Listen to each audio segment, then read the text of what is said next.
जब हमारा जन्म हुआ तो हम कोई वस्तु लेकर, कोई सामग्री लेकर, कोई प्रॉपर्टी लेकर, कोई जमीन जायदाद लेकर, कोई घर लेकर पैदा नहीं हुए।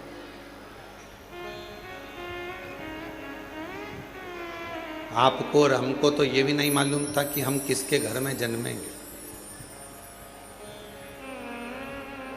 आपको और हमको तो ये भी नहीं मालूम था कि हमारा नाम क्या होगा, घर कहाँ होगा, मोहल्ला कौन सा होगा, शहर कौन सा होगा, जिला कौन सा होगा, प्रदेश कौन सा होगा। आपको और हमको किसी को नहीं, किसी को।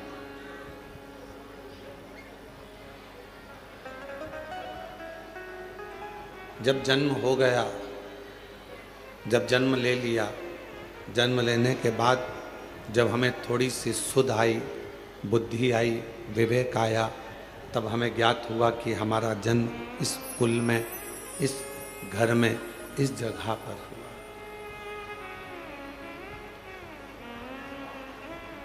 एक फूल को नहीं मालूम होता कि वो सुबह टूटेगा, अर्थी पर जाएगा कि मंदिर में जाएगा। एक फूल को नहीं मालूम कि वो टूटने के बाद किसी के जूड़े में, गजरे में लगेगा, या वो फूल टूटने के बाद किसी की श्रद्धांजलि में जाएगा। फूल को यह नहीं मालूम कि ये पुष्प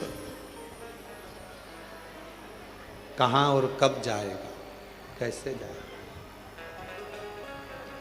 जैसे पुष्प को नहीं मालूम होता कि वो कहाँ कब किस जगह पर जाएगा, वैसे ही संसार में जन्म लेने वाले एक मानव को नहीं मालूम होता कि वो कहाँ कब और कैसे जाए।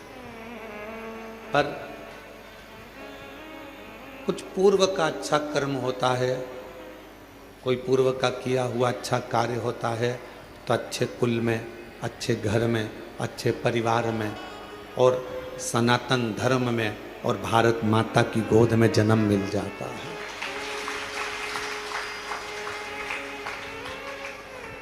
कोई पिछले जन्म के अच्छे कर्म मुझे बाबा तेरा साथ मिला। कोई पिछले जन्म के अच्छे कर्म मुझे बाबा तेरा साथ मिला।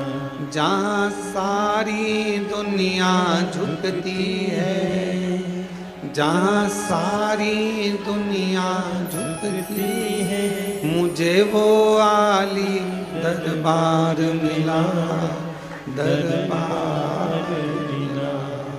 कोई पिछले जन्म के अच्छे कर्म मुझे बाबा तेरा, कोई पिछले जन्म के अच्छे कर्म मुझे बाबा तेरा।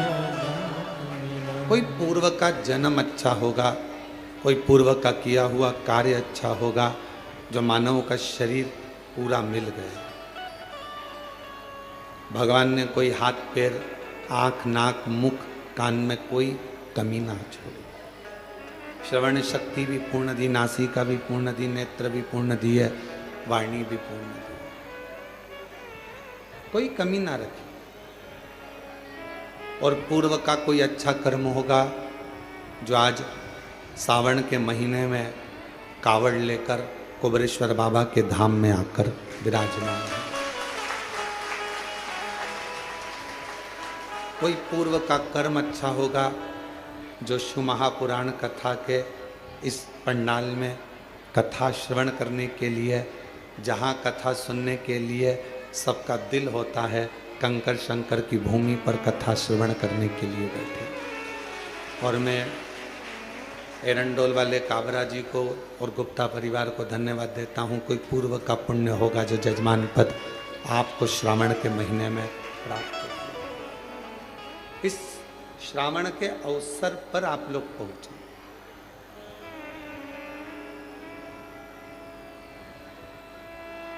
कहते हैं घर के मंदिर में शिव और दिल के मंदिर में शिव, दोनों ही कल्याण करने वाले होते हैं,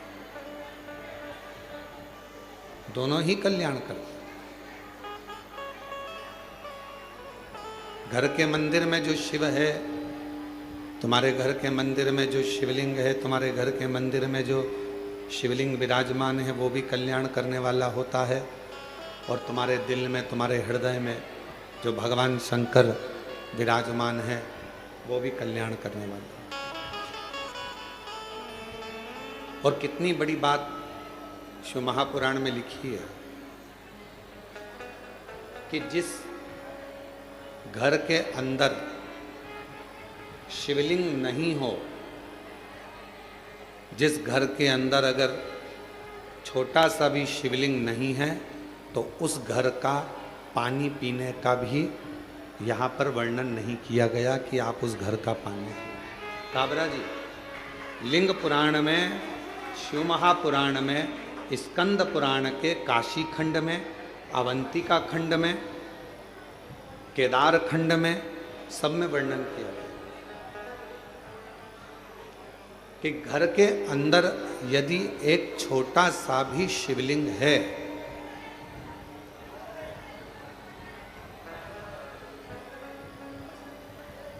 घर के अंदर यदि एक छोटा सा भी शिवलिंग है, छोटा सा, और वो घर फिर किसी का भी हो, अगर छोटा सा शिवलिंग घर के अंदर है, फिर वो घर किसी का भी हो, उस घर का जल स्वयं गंगा के जल के बराबर।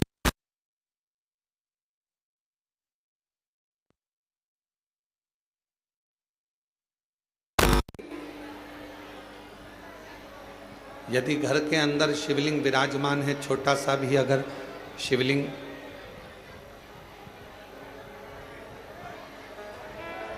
बाहर आवाज नहीं जा रही है, उस आवाज की व्यवस्था करो। घर के अंदर यदि छोटा सा भी शिवलिंग है और वो शिवलिंग आपके घर के अंदर है, और आप अगर पूजन कर रहे हैं तो ठीक, पूजन नहीं कर रहे हैं तो ठीक, और घर के अंदर वो शिवलिंग अगर रखा भी है, तो कहते हैं उस शिवलिंग के सामने से केवल प्रणाम कर कर, नमन कर कर यदि आप निकल कर चले जाते हो, तो भी जिंदगी में कहीं अड़चन नहीं आती और काम सफल होता चले जाता है, कार्य सफल होता चले जाता है। और शंभु शरणे मांगू घड़ी रे, दुख का दया करी न दर्शन आपो, शंभु शरणे पड़ी मांगू घड़ी रे, दुख का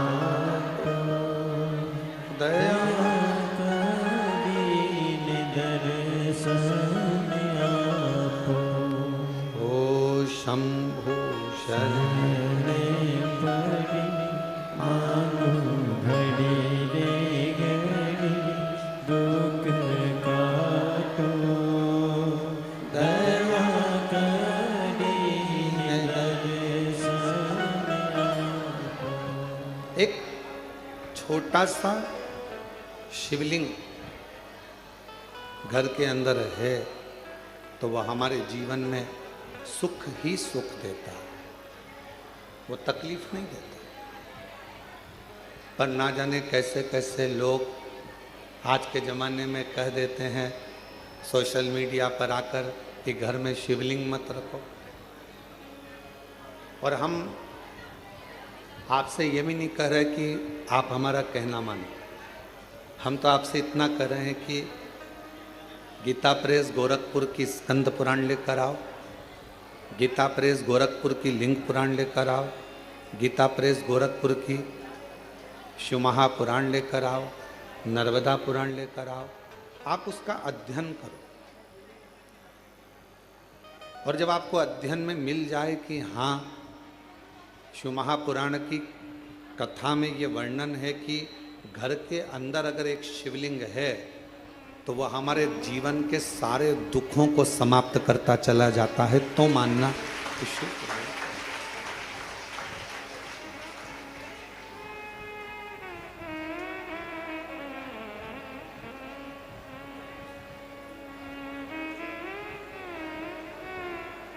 एक एक पुराण के एक एक शब्द का अध्ययन करो, पढ़ो, और नहीं पढ़ सकते तो फिर गुरु की वाणी पर भरोसा करो। अगर आप शिव पुराण को, लिंग पुराण को, नर्मदा पुराण को, स्कंद पुराण को नहीं पढ़ सकते तो फिर आप गुरु की वाणी पर विश्वास करो, गुरु की वाणी पर भरोसा करो। महाराज,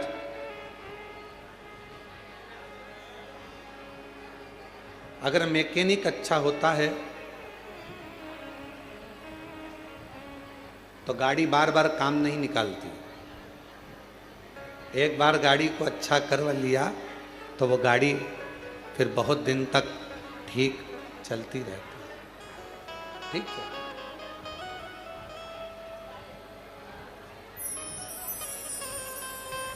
यदि मैकेनिक अच्छा है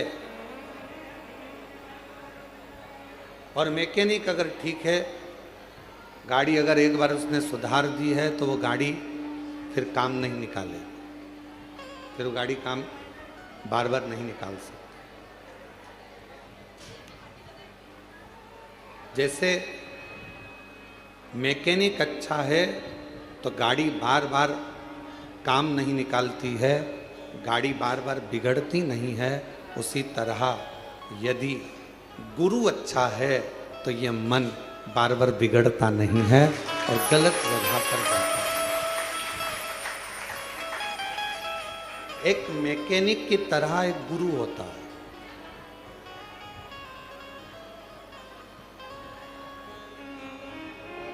गुरु भी एक मैकेनिक की तरह।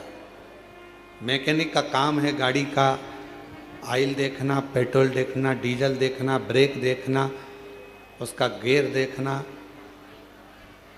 और सारी चीज़ें उस मैकेनिक ने देखी, जो खराब थी वो सही कर। अब मैकेनिक गाड़ी सही करता है तो क्या माइक लेकर चिल्लाता है इसका ब्रेक बेकार हो गया है? मैकेनिक माइक लेकर चिल्लाएगा कि इस गाड़ी का क्लच बेकार है, इस गाड़ी का टायर बेकार है? मैकेनिक चिल्लाता नहीं है। मैकेनिक जब गाड़ी सामने सुधरने के लिए आती है और वो गाड़ी जब जो उसमें प्रॉब्लम होती है, जो उसमें खराबी होती है, जो उसमें बेकार होता है, तो मैकेनिक जो खराबी होती है उसको निकालता जाता है, सही करता जाता है, अच्छा करता जाता है, और बाद में पूरा बिल थमा देता है, मैंने ये ठीक करा है। अगर इसका ऑयल नहीं बदलता, ऑयल पूरा काला हो चुका था, गाड़ी बेकार हो जाती, गियर बेकार हो गया था, इसका टायर बेकार हो गया था, बदला, आगे से ये टूट गया था, बदला। उसने तो केवल बिल तुम्हारे सामने रख दिया, केवल चिल्लाकर नहीं बोला मैकेनिक कि ये खराब है। सच्चा गुरु एक अच्छे मैकेनिक की तरह होता है।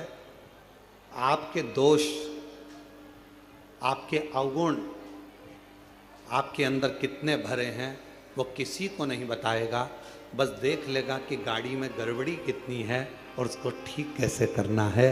भजन से, कीर्तन से, स्मरण से, मंत्र जाप से, नाम जाप से कैसे ठीक करना है ये गुरु जानता है।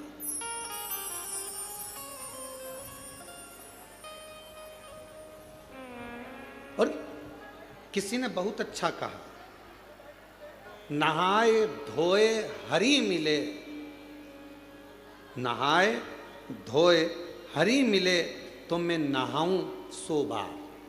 अगर केवल नहाने से भगवान मिलता तो मैं 100 बार नहाता रहता। अगर केवल नहाने से भगवान मिलता तो मछली दिन भर पानी में ही रहती है, उसको भगवान मिल जाए, मगर को मिल जाए। नहाए धोए हरि मिले तो मैं नहाऊं सो बार हरि तो मिले निर्मल मन से, प्यारे मन का मेल बाहर निकाल, परमात्मा मिल गया।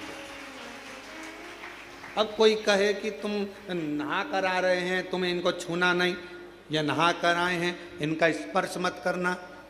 भगवान कहते हैं, कितना सुंदर शिव महापुराण के अंदर लिखा है, जरा शास्त्र का अध्ययन करिएगा।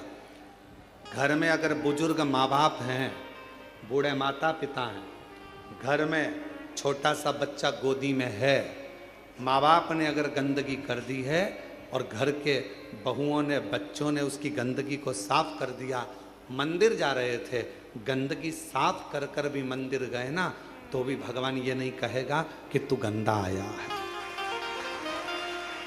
घर के बुजुर्ग बीमार हैं, गंदगी कर दिए हैं, उनका शरीर बेकार हो गया है, उस शरीर को आप हाथ लगा रहे हो, गंदगी साफ कर रहे हो, पूरा घर साफ कर रहे हो, और उसके बाद भी भगवान के मंदिर जा रहे हो, भगवान कभी नहीं कहेगा कि तू गंदा है। एक छोटा सा बच्चा माँ की गोद में है, वो बच्चे ने माँ की गोद में गंदगी कर दी, माँ ने उसके बार बार कपड़े बदल दिए, धो दिए, और माँ उसके बाद भी भगवान को जल चढ़ाने जा रही है, तो भगवान कभी नहीं कहेगा कि तुम गंदे हो, भगवान तुम्हारे जल को स्वीकार करो। घर के बुजुर्ग माँ बाप, घर के बुजुर्ग सास ससुर, घर के बुजुर्ग तुम्हारे घर में रहने वाला कोई बूढ़ा है व्यक्ति है, दादा दादी हैं, बुजुर्ग हैं, उनकी सेवा कर रहे हो। तुम मंदिर जा रहे हो और तुमने सोचा कि मंदिर से आकर ऐसा करूंगी, या मंदिर जा रहे हो तो मुझे साफ जाना है, तो शिव महापुराण की कथा कहती है, सबसे पहले बाबा को जल चढ़ाने से पहले अगर कोई घर का बुजुर्ग पलंग पर पड़ा है, बीमार है, और उसने गंदगी भी कर दी है ना, तो पहले साफ करो, फिर बाबा का नाम लेकर बड़े प्रेम से बाबा को जल चढ़ाने जाओ, बाबा तो भी स्वीकार करो। माँ बाप से बड़ी दुनिया में कोई पूजन नहीं। किसने कहा कि माता पिता से बड़ी कोई पूजा नहीं? श्री गणेश जी महाराज ने। पृथ्वी की परिक्रमा करने की बात आई तो श्री गणेश जी महाराज ने अपने माता पिता की परिक्रमा की। किसने कहा कि माता पिता से बड़ा कोई जीवन में अतिथि नहीं होता? भगवान श्री षडानंद कार्तिकेय जी ने। श्री शैलम पर कार्तिकेय जी रुष्ट होकर चले गए, मल्लिकार्जुन में जाकर बैठ गए श्री शैलम पर, भगवान शिव और पार्वती उनके अतिथि बनकर चले गए। कौन कहता है कि पहले देव पूजन करो फिर माता पिता की पूजन करो? नहीं। सुंदर शिव महापुराण के अंतर्गत अशोक सुंदरी का संवाद हम जितनी बार सुनते हैं उतनी बार कम पड़ता है। अशोक सुंदरी सबसे पहले अपने माता पिता, अपने सास ससुर की सेवा में लीन रहती थी, इसके बाद में अन्य कार्य में, अन्य सेवा में, अन्य भजन में जा पाती। क्यों गुरुजी? घर में छोटा सा बच्चा है, उसने गंदगी कर दी और मुझे जल चढ़ाने जाना था, सुबह सुबह बच्चा उठ गया, गंदगी कर दी, मैं नहा धोकर निकली थी और फिर वापस मुझे मंदिर जाना था और मैं जल चढ़ाने के लिए जा रही थी, गंदगी साफ करी, मंदिर नहीं जा पाई क्योंकि आज मैं बच्चे की गंदगी साफ करी तो मंदिर नहीं पहुंच पाई। शास्त्र कह रहा है माँ को बच्चे गोद में है और चाहे गोद में गंदगी कर दे और माँ उसको साफ कर कर बच्चे को वापस सुलाकर बड़े प्रेम के साथ अगर मंदिर जाती है तो भी शिव स्वीकार कर लेता है। उसको शंकर कहते हैं, उसको शिव कहते हैं। नहाय धोय हरि मिले तो मैं नहाऊं सो बार। अगर केवल नहाने से भगवान मिलता तो दुनिया में कई लोग ऐसे होंगे जो एक साथ नीचे बैठ जाएंगे, इनसे कहेंगे लाओ एक घड़ा पानी डालो, एक घड़ा पानी डालो, एक घड़ा पानी डालो, एक घड़ा पानी डालो, और 100-200 बार नहा लेंगे और मालूम पड़े हरि मिलेगा।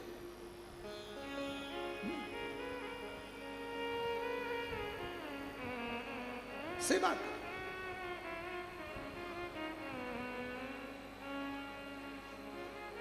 आप सब कुबेरेश्वर धाम पर आए हो, कंकर शंकर की भूमि से ऑनलाइन शिव महापुराण की कथा श्रवण कर रहे हो, इस पवित्र धाम पर आने के बाद भोजन व्यवस्था हो, चिकित्सा व्यवस्था हो, एम्बुलेंस की व्यवस्था हो या अन्य जितनी व्यवस्थाएं रहती हैं, सारी व्यवस्थाओं का ध्यान रखा जाता है जिससे किसी को तकलीफ नहीं।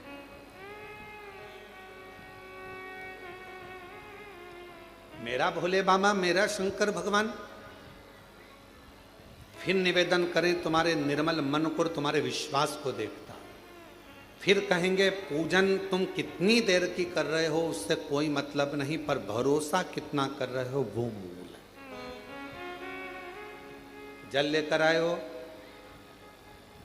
तुम, जब सीवन नदी का जल सीहोर से माँ कावड़ में माँ सीवन का जल लेकर जब तुम चलो और तुम्हारे कंधे पर जब वो कावड़ का जल तुम्हारे कंधे पर आए, उस समय पर तुम इतना याद रखना कि तुम माँ सीवन का जल लेकर नहीं जा रहे हो, तुम भागीरथ बनकर गंगा जी को कावड़ को सिर पर रखकर लेकर,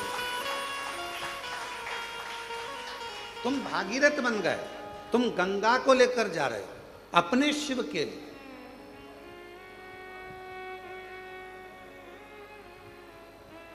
कोई तुमसे कहे जल कहां से भरा, कहा सीहोर से, कितना किलोमीटर जाना है, 11 किलोमीटर है।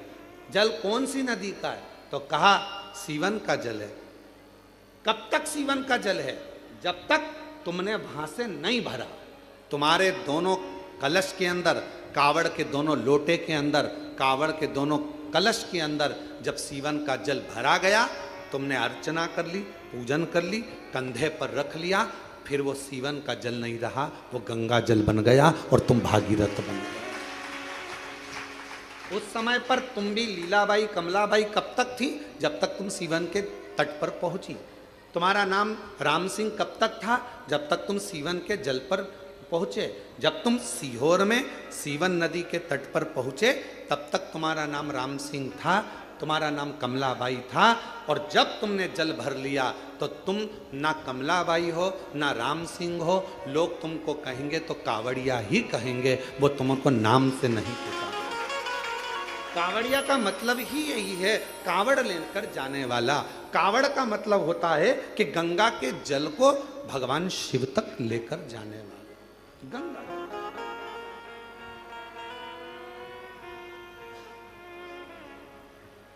वो सीवन का जल, मां सीवन नदी का जल, सीहोर का जल कब तक जल है, जब तक वो सीवन के तट पर है।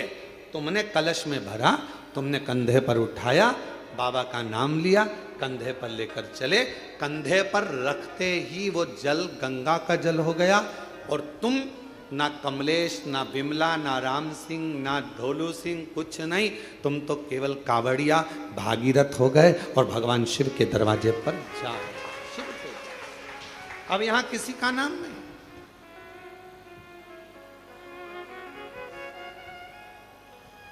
किसी का नाम।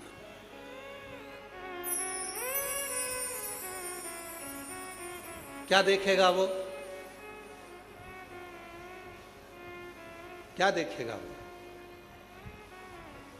महाराज, जब आप जाओगे उसके दरवाजे पर, जब आप उसकी चौखट पर जाओगे, उसके द्वार पर जाओगे, क्या देखेंगे?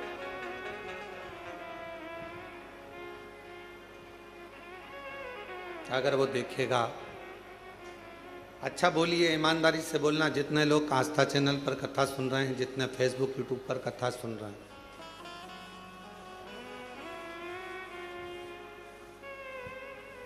और जहां आप लोग पंडाल में बैठकर भी कथा सुन रहे हैं, वो भी जरा सावधानी से बोलना।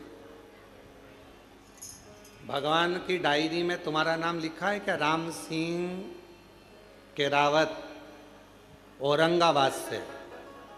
भगवान कहेगा कि औरंगाबाद से राम सिंह कौन आया है, नाम लिया जाएगा वहां पर? जम के बोलो नहीं। वहां नगर पालिका की डायरी में तुम्हारा नाम होगा, आधार कार्ड की डायरी में तुम्हारा नाम होगा, यहाँ पृथ्वी पर तुम्हारा नाम होगा वहां तो केवल डायरी खुलेगी और उस डायरी में केवल जो जीव आत्मा भेजी गई है, उस जीव आत्मा, जैसे हर मोबाइल में एक छोटा सा कोड, एक छोटा सा कुछ डला होता है जिससे मालूम पड़ जाता है कि मोबाइल कहां पर। तुम कोई सी भी सिम फंसा,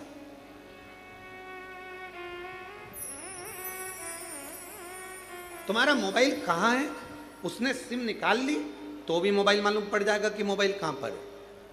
परमात्मा के दरवाजे पर तुम्हारा मोबाइल का नंबर अर्थात तुम्हारा नंबर नहीं चलेगा, तुम्हारा पुण्य कितना है वो देखा जाएगा। ये जीवात्मा आई है, इसका पुण्य कितना है। क्या कहते हैं, ट्रेन में सफर करने वाले को यात्री, फ्लाइट में सफर करने वाले को यात्री, बस में सफर करने वाले को यात्री, उसी तरह भगवान के दरवाजे पर जाने वाले को क्या कहते हैं, भक्त। और गंगा का जल कंधे पर रखकर किसी भी नदी का जल लेकर शिवालय तक सावन के महीने में जाने वाले को कावड़िया कहते हैं, क्योंकि उसकी लेखनी में वही लिखा है, उसकी लेखनी में वही।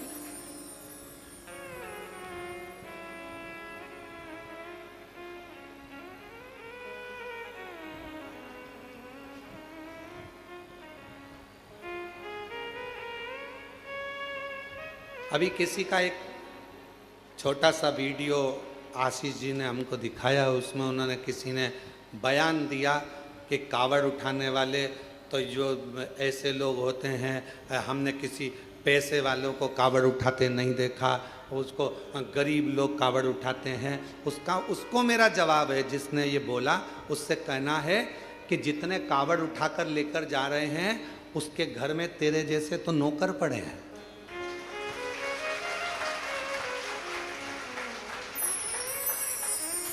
कावड़ उठाने के लिए दम चाहिए, कावड़ उठाने के लिए मन चाहिए, और कावड़ उठाने के लिए बेभव। यहां जितने आए हैं सबने अपने अपने घर से आने में 100, 200, 500 रुपए खर्च करे होंगे, तब जाकर कुबेरेश्वर धाम पहुंचा। काबरा जी, बिना पैसा खर्च करे कोई कुबेरेश्वर धाम नहीं पहुंच सकता, बिना खर्च करे हुए कोई उज्जैनी नहीं पहुंच सकता, बिना खर्च करे हुए कोई विश्वनाथ नहीं पहुंच सकता।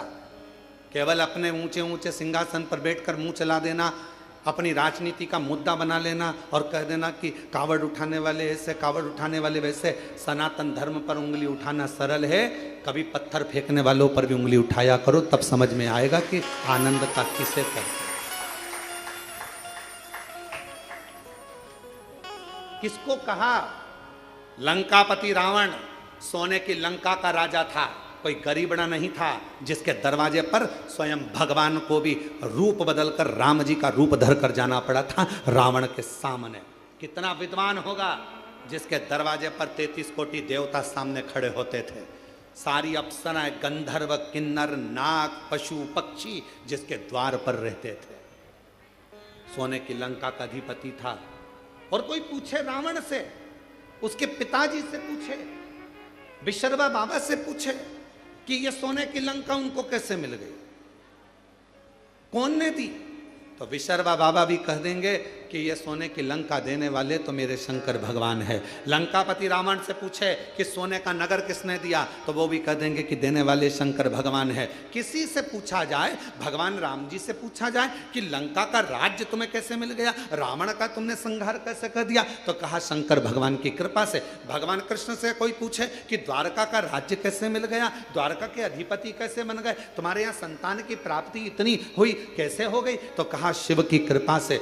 दुनिया का कोई व्यक्ति ऐसा नहीं है जिसको मेरे भगवान ने दिया नहीं है, मेरे शिव ने कृपा नहीं करी। बस उसको भजने वाला चाहिए, उसको करुणा करने वाला, उसको जपने वाला चाहिए। केवल स्नान से कोई कहे 100 बार नहा लो, भगवान मिल जाएगा, कोई के कपड़ा बदल लो, भगवान मिल जाएगा, कोई के ऐसा कर लो, भगवान मिल जाएगा। तुम तो एक काम करो, सारी समस्या का हल जल, दिल से आए, एक लोटा जल चढ़ाया, श्री शिवाय नमस्तुभ्यम। आज के जमाने में इतना आडंबर, कोई के महिलाओं को ओम मत बोलने दो, तो कोई के पुरुषों को ये मत बोलने दो, तो कोई को ये मत बोलने दो। इसलिए शिव महापुराण ने एक शब्द दे दिया, एक अक्षर दे दिया विद्येश्वर संहिता का, श्री शिवाय नमस्तुभ्यम। अब इस शब्द में कोई लफड़ा नहीं, कोई लड़ाई नहीं, कोई विवाद नहीं।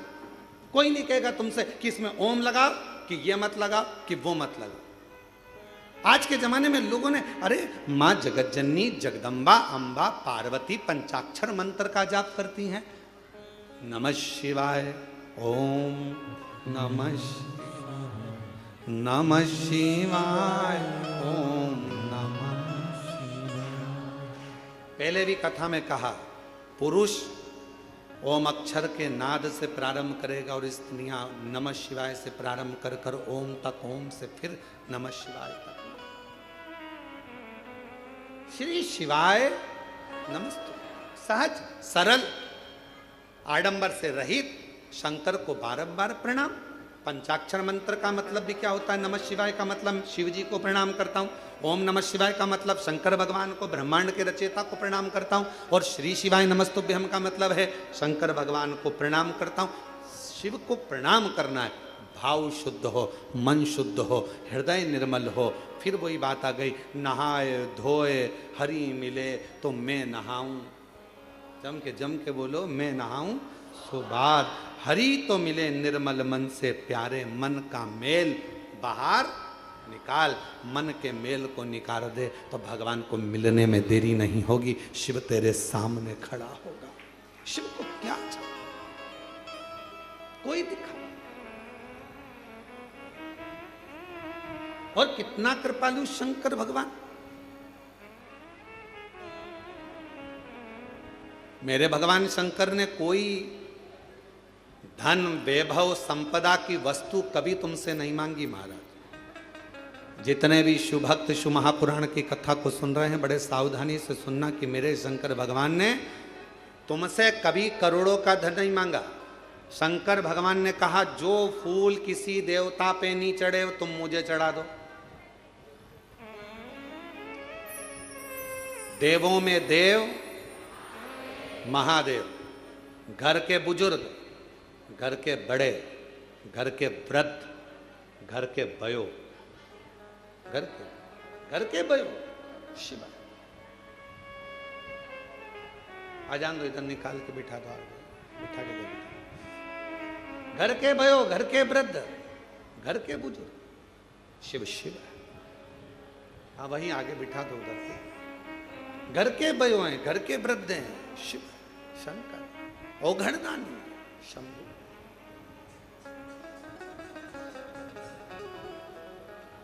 जो पुष्प, जो फूल कोई देवता स्वीकार ना करे वो मुझे दे दीजिए। और कितनी सुंदर बात कही। सबको अंबर पीतांबर वैभव चाहिए। शिव जी कहते हैं कोई देवता ऐसा नहीं होगा जिसको शमशान की राख चाहिए हो। एक काम करो, वो राख किसी काम की नहीं है, मुझे चढ़ाओ।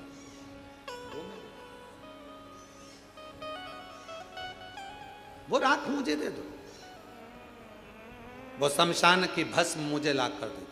वो धतूरा मुझे दो। एक मंदार का फूल, एक शमी का पत्र। जो मंदार आंकड़ा यहाँ वहाँ मंदार लगा रहता है, कौन सा देवता जिसके ऊपर चढ़ता हो? कोई देवता नहीं चढ़ता। मंदार में जहर जैसा भाव, विष का तत्व होता है। कौन देवता स्वीकार करेगा? तो कहा मंदार मुझे दे दो। शमी का वृक्ष, जिस शमी के पत्तियों को शिव लेते हैं, उस शमी के डाली पर पक्षी भी नहीं बैठता, क्योंकि कांटे सबसे ज्यादा संख्या में शमी के वृक्ष में हो। उसको नहीं लेता, देवता भी नहीं स्वीकार। कोई देवता नहीं लेगा, कांटे का है, कांटे का है, कांटे का है, कौन लेगा?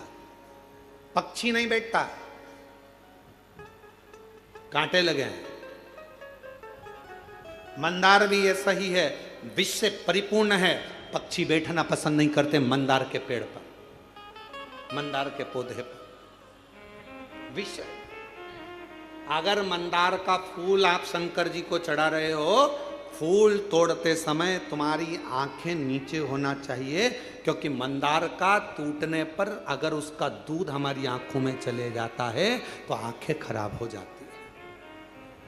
अब जरा सोचिए, विचारिए कि कितना विष होता होगा, कितना विष भरा होता होगा। कौन देवता स्वीकार करेगा? कनेर का पुष्प कौन देवता स्वीकार करते? जो पुष्प कोई ना ले वो मुझे दो, जो पत्ती कोई ना ले वो पत्ती मुझे दो, मुझे वो दे दो जो किसी काम का नहीं है, क्योंकि शिव कहते हैं जो किसी काम का नहीं होता वो मेरे काम का होता है, और मेरे काम का हो गया तो फिर वो जगत के काम का होगा। जो मेरे काम का हो गया वो पूरे जगत के काम का हो जाएगा, पूरे जगत के काम का।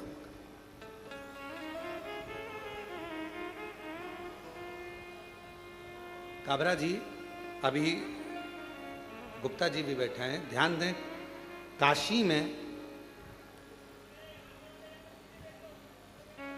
जो विश्वनाथ जी का प्रसाद बनता है, जो काशी का प्रसाद डब्बे वगैरह जो जाते हैं प्रसाद के रूप में, काशी में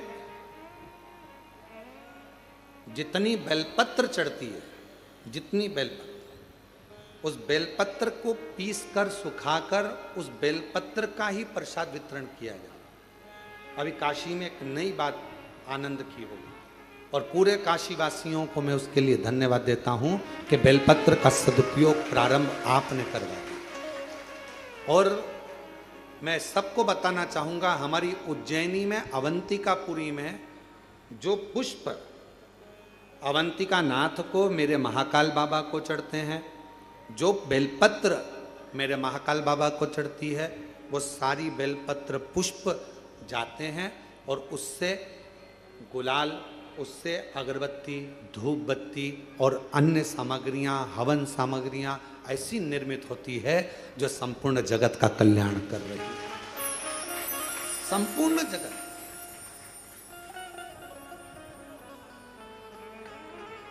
यहां पर आते हैं लोग कुबेरेश्वर धाम पर, हमसे पूछते हैं गुरुजी हम यहाँ आए हैं, हम यहाँ से क्या प्रसाद लेकर जाएं? हम उनको कहते हैं आप कंकर शंकर लेकर जा रही हो ना, अगर आपके पास में बेलपत्र है, चढ़ाई है, उठाकर ले जाओ।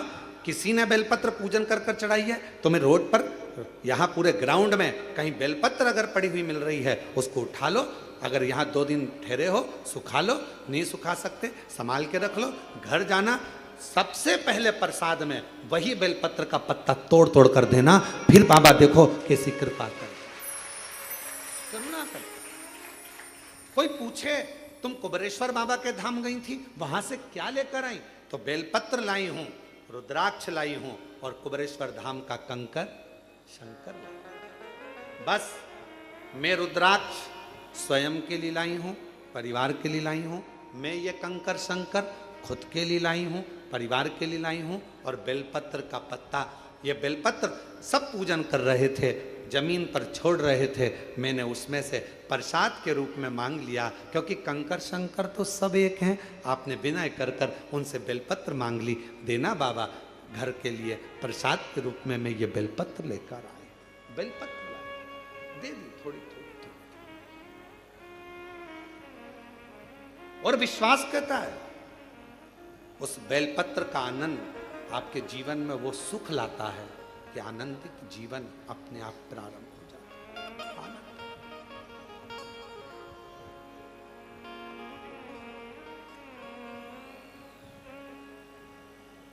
हम इस प्रांगण में भी ज्यादा नहीं निकलते, क्यों? आप लोग चरण छूने का प्रयास करते हो, और हम हमेशा एक ही बात कहते हैं कि चरण हमारे नहीं, देवाधिदेव महादेव, ये कंकर शंकर की भूमि है। यहाँ शंकर के चरण पकड़ो, बाकी के किसी के चरण मत पकड़ो। यहाँ शिव के, शंकर। हम नहीं निकलते। जब भी कोई कार्य देखने के लिए बाहर निकलते हैं और कोई कहता है गुरु जी कृपा, हम उनसे कहते थे वो नीचे बेलपत्र पड़ी, उठाओ जरा, लाओ ले जाओ। बाबा सब करुणा करते हैं, बेलपत्र से बड़ा क्या दे।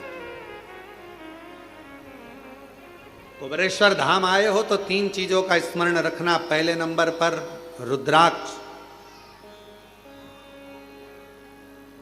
यहां का रुद्राक्ष ना बेचा जाता है ना किसी को दिया जाता है।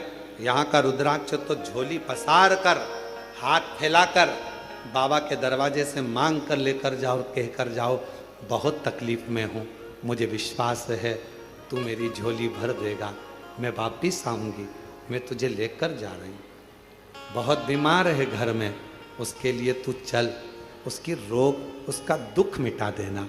कुबेरेश्वर बाबा तेरे भरोसे पर आई हूँ, मैं नहीं जानती कि मैंने कुछ पुण्य करा कि नहीं करा, पर एक पुण्य जरूर करा कि आज तेरे धाम से मैं तुझे अपने घर तक लेकर जा रही हूँ। ये आए हो यहाँ का रुद्राक्ष। कंकर शंकर पूजन करी, 4 कंकर छोड़कर 1 कंकर लेकर चले गए। बाबा तू मेरे साथ चल, जिस दिन कार्य पूर्ण हो वापिस लेकर आ जाऊंगी। एक पत्र आया,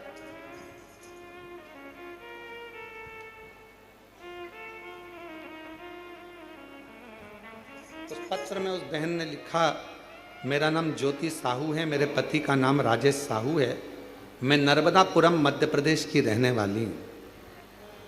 हम 9 साल से किराए के मकान में रहते हैं।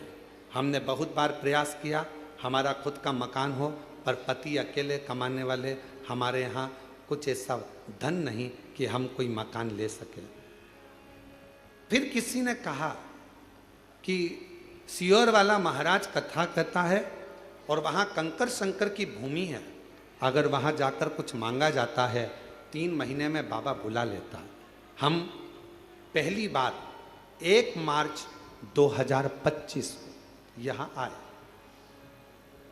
अभी कौन सा महीना चल रहा है, जम के बोलो, जुलाई। ये कब आई? 1 मार्च 2025 को हम सीहोर में आ गए। कथा सुनी, बाबा से झोली पसार कर, इसी कथा के पंडाल में बाबा को झोली पसार कर कहा, हमारी हैसियत नहीं कि हम मकान ले सकें, क्योंकि खाने तक के लाल है। किराए के मकान में रहते रहते 9 साल हो गए, आप करुणा करेंगे, सबकी झोली भरते हो, मेरी भी भर दो।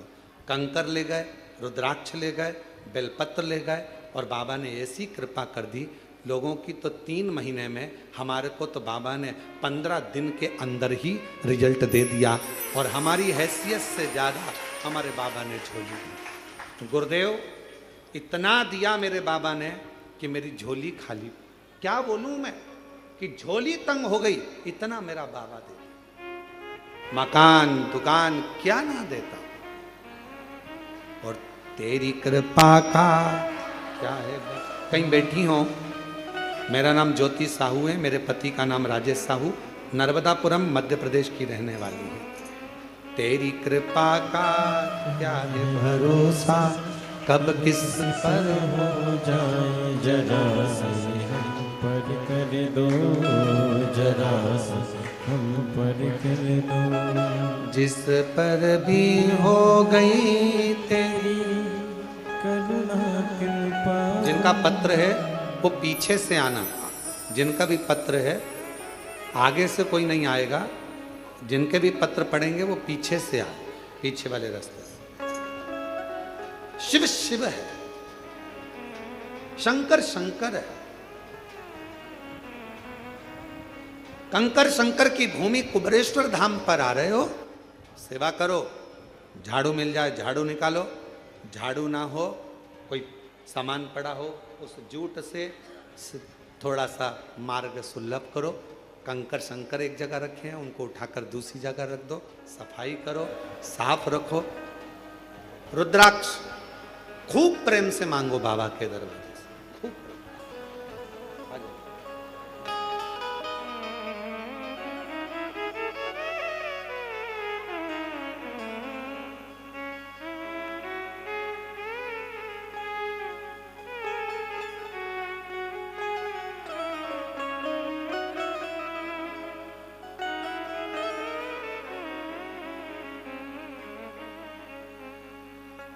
शिव शिव है।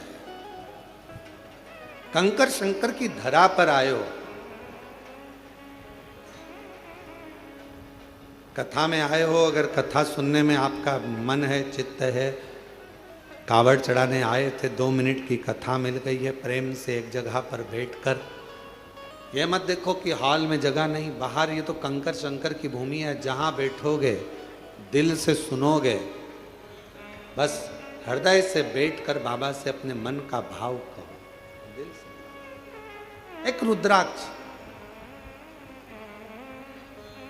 दूसरा कंकर शंकर, तीसरा बेलपत्र। विश्वास, भरोसा और पूर्ण। जब भरोसा होता है, दृढ़ता होती है, तो भगवान सुनता जरूर।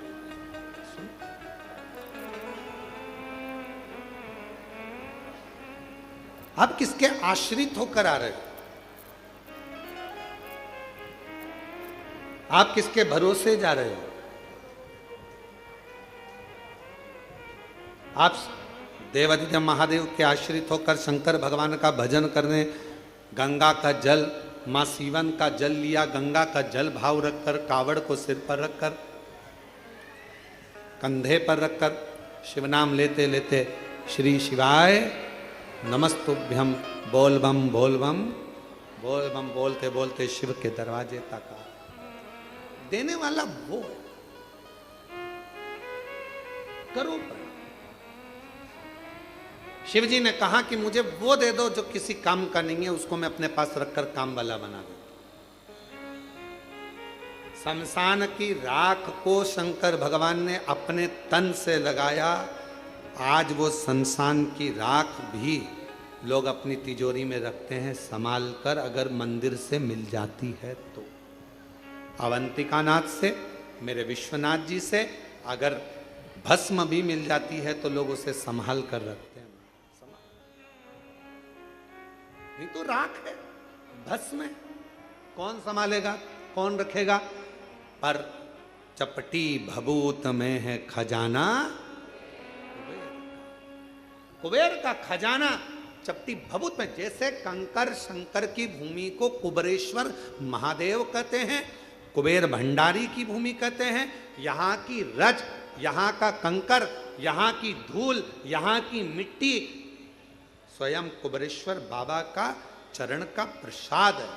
स्वयं यहाँ की रज, यहाँ का कंकर, यहाँ की मिट्टी, यहाँ का रुद्राक्ष, यहाँ का बेलपत्र अगर इस भूमि पर स्पर्श भी हो जाता है तो वो अपने आप में एक प्रबल औषधि के रूप में, एक आनंद के रूप में हमारा भंडार भरने वाला शिव शंकर। भस्म लगाई मेरे शिव जी ने तो भस्म करोड़ों की हो गई। चपटी भभूत में है खजाना कुबेर का, चपटी भभूत में खजाना। शिव जी ने कहा जो किसी काम का नहीं वो मुझे दे दो, जो किसी काम का नहीं वो मेरे काम। और फिर कहूं आप सबसे, दुनिया के लोग आपको ताना देंगे, दुनिया के लोग आपको अपशब्द कहेंगे, दुनिया के लोग आपको गालियां देंगे, आड़ा टेढ़ा कहेंगे। ये मंदिर जाती है, कभी शमी पत्र चढ़ा देती है, कभी बेलपत्र चढ़ा देती है, कभी ये चढ़ा देती है। लोग कहेंगे ये तो कहीं कोई टोना कर रही है, कहीं कुछ कर रही है। कहने वाला सब कहता रहेगा, आग लगे बस्ती में अपन रहो मस्ती। अपना शिव, अपना पिता, अपना शंकर, देव अधिदेव महादेव अपने हैं, हम उसकी संतान है। हम जिस रूप में, जिस भाव में, जैसे महादेव को भजेंगे, हमारा महादेव हमारी उस भाव में श्रवण करे। जिस भाव, कल शिवरात्रि है, आज प्रदोष है। कितने किस्मत वाले हो आप लोग। सावन का महीना, प्रदोष का दिन, साथ में शिव महापुराण की कथा, कावड़ का जल, आप सब कितनी करुणा। कल शिवरात्रि है, कल बाबा की शाम को 7 बजे से 8 बजे तक ऑनलाइन पूजन होगी। पूजन के समय पर हो सकता है लाइट चले जाए तो आस्था चैनल पर हो सकता है टीवी बंद हो जाए, तो मोबाइल पर भी हमारी जो समिति का जो भी लिंक है उससे जुड़ कर रहें और उसको पूजन को ऑनलाइन करें। मान लो ऑनलाइन करने में भी आगे पीछे हो जाओ, टेंशन मत लेना, बाबा का भजन करना, दिल से बाबा को भजते रहना, श्री शिवाय नमस्तुभ्यम कहते रहना और बाबा को निमंत्रण देते रहना, बाबा तुम्हारा कल्याण करें। पूरा विश्व, पूरा देश नहीं विदेश में भी लोग कल का इंतजार कर रहे हैं, सावन की शिवरात्रि का इंतजार पूरी दुनिया करती है। एक एक बेटा बेटी जो कंपटीशन एग्जाम में बैठने वाले होते हैं, पढ़ने वाले होते हैं, दुकानदार, व्यापारी, महिलाएं, सब कल का इंतजार करती हैं कि सावन की शिवरात्रि का ऑनलाइन पूजन होगा, हम पार्थिव शिवलिंग का पूजन करेंगे, शंकर जी कुबेर भंडारी हमारे घर में आएंगे, साल भर हमारा भंडार खाली नहीं होगा, हमारा घर परिपूर्ण होगा, बड़ा होगा। इंतजार आप और हम सब जो घर पर नहीं है, जो यहाँ है, वो यहाँ पूजन करेंगे।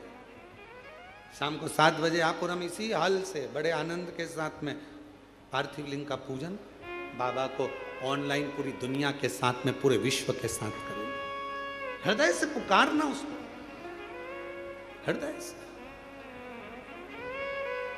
और आखिरी में जब पूरी पूजन हो जाए, पंडित जी विसर्जन का मंत्र बोल दें, और अगर मंत्र ना भी लाइव में आ पाए, आखिरी में पूजन होने के बाद विसर्जन का भाव रखते हुए बाबा से झोली पसार कर कह देना, बाबा कुबेर भंडारी खूब भंडार भरना, रिद्धि सिद्धि के साथ पूरे परिवार के साथ हमारे घर में सदा विराजमान रहना, करुणा करना, हम भले आपको विसर्जन कर दें पर आपकी कृपा हम पर जीवन पर्यंत रखना, ऐसी करुणा, ऐसी करुणा। शिव जी ने कहा कि जो किसी काम का नहीं वो मुझे दिया जाए। किस काम का? पर मेरे भगवान शंकर तुम्हारे पूर्व जन्म का भजन का बल देखते हैं, पूर्व जन्म का तुम्हारा संस्कार देखते हैं। नीचे के लोग तुम्हारा नाम देखेंगे, डिग्री देखेंगे, आईडी कार्ड देखेंगे, ऊपर वाला पुण्य देखेगा। ऊपर वाला तुम्हारा आईडी कार्ड नहीं देखेगा कि भानु प्रताप कहाँ रहता है, कहाँ से आया है, फरीदाबाद से, फिरोजाबाद से, आगरा से, ग्वालियर से, नहीं। ऊपर वाला तुम्हारा पुण्य देखेगा कि इसने पुण्य किया, पुण्य। और कितना सुंदर शिव महापुराण में दो, एक शमी पत्र, बेलपत्र, मंदार, धतूरा, इन सब की बड़ी महत्वता होती है, बड़ी। कल शिवरात्रि की पूजन में लाल फूल, श्वेत फूल, गेहूं के दाने, काली मिर्च, तिल, धतूरा, इन सब का बड़ा महत्व होता है। इसलिए एक एक चीज जो शिव पुराण में वर्णित है उसको छाट छाट कर आप लोगों को लिस्ट चल रही होगी आस्था चैनल पर। और पूरे आस्था चैनल पर हमने कहा है आस्था वालों को कम से कम पूरी कथा में 10 से 15 बार थोड़ी थोड़ी देर ठहरा कर उस लिस्ट को दिखाएं, जिससे लोग अपने मोबाइल पर उसका फोटो खींचें। अगर मोबाइल से सभी से कहेंगे कि वो जब लिस्ट दिखाई जाए पूजन सामग्री की, तो आप अपने मोबाइल से फ़ोटो खींच लो, और जितने आपके मोबाइल में ग्रुप जुड़े हुए हैं व्हाट्सएप पर, सबको फ़ोटो खींचा हुआ और लिख कर डाल दो कि कल शाम को 7 बजे से 8 बजे तक ऑनलाइन शिव जी का अभिषेक शिवरात्रि के पावन अवसर पर, और उसके पूजन की लिस्ट ये है। साथ में आप अपना नाम भी डाल दो कि मेरी तरफ से श्री शिवाय नमस्तुभ्यम, और आप सब इसको आगे बढ़ाते जाओ। ये शिव तत्व, शिव तत्व, शिव कथा कह रही है, भगवान शंकर का चरित्र कह रहा है। भगवान शिव ने पूर्व का भान देखा। शमी पत्र, मंदार, धतूरा, बेलपत्र, इन सबके पुण्य की महत्वता कितनी कितनी महत्व। शिव महापुराण का एक चरित्र बड़ा सुंदर आता है, और ये कथा हम पहले बात चुके हैं। उस कथा में इसका वर्णन किया था। यदि भगवान गणेश जी की पूजन और भगवान शंकर की पूजन दोनों जब शमी पत्र से करी जाती है तो शरीर में कैसा भी रोग भरा पड़ा हो, डॉक्टर ने कह दिया कि यह बहुत बेकार रोग है और ये रोग इसका पीछा नहीं छोड़ेगा। यदि आपको डॉक्टर ने कह दिया कि ऐसा है, डॉक्टर की दवाइयाँ लो, जांच कराओ, डॉक्टर को दिखाओ, रिपोर्ट लाओ, पर साथ में 7 स्थान बताए हैं जहाँ पर शमी पत्र को अगर चढ़ाते रहे तो वो रोग कितना भी बड़ा हो, आखिरी में वो रोग समाप्त हो ही जाता है। 7 स्थान बताए शमी पत्र। अब शमी पत्र के 7 स्थान तो बताएं, पर शमी पत्र की इतनी महत्वता क्यों है, मंदार की इतनी महत्वता क्यों है, गणेश जी की पूजन में, शिव जी की पूजन में इतनी महत्वता क्यों है? 7 स्थान पर शमी पत्र का वर्णन किया गया। 7 स्थान शिव महापुराण के वो 7 स्थान शिवलिंग के आप लोग देखेंगे, दर्शन करेंगे। ये मानकर चलिए ये जलाधारी है, ये जहाँ से जल बहता है वो स्थान है, ये शिवलिंग है। समझ में आ रहा है सबको? ये शिवलिंग, ये जलाधारी, ये जल बहता है वो स्थान, बीच में अशोक सुंदरी का स्थान, गणेश जी कार्तिकेय जी का स्थान, माँ जगत जननी का हस्तकमल, शिवलिंग, ऊपर जलाधारी में जया, विषहरा, शामली बारी, दौतली, 7 स्थान बताए। पहला स्थान अशोक सुंदरी का स्थान, द्वितीय स्थान भगवान श्री गणेश जी महाराज का स्थान, जहाँ गणेश जी का स्थान है सीधे भाग में उस स्थान। तृतीय स्थान माँ पार्वती जी का हस्तकमल। चतुर्थ स्थान भगवान शंकर का शिवलिंग। चौथा स्थान। 5वां स्थान नंदी का उठा हुआ चरण, जो नंदी का पांव उठा हुआ रहता है एक आगे वाला, 5वां स्थान। और 2 शमी पत्र भगवान शंकर के सम्मुख में से अपनी कामना कर कर 3 बार पंचाक्षर मंत्र का या श्री शिवाय नमस्तुभ्यम का स्मरण कर कर वो शमी पत्र भगवान शंकर के शिवलिंग पर फिर समर्पित कर दिया जाए। अगर ये 7 शमी पत्र समर्पित कर कर 1 बेलपत्र शिव जी को समर्पित करा जाता है तो धीरे धीरे कैसा भी बड़े से बड़ा रोग हो वो धीरे धीरे कटना प्रारंभ हो जाता है। शमी पत्र की महत्वता, पूजन में वर्णन, शमी की इतनी महत्वता क्यों है तो शिव महापुराण में यह भी वर्णन किया गया। औरव मुनि के, औरव ऋषि के कोई संतान नहीं थी।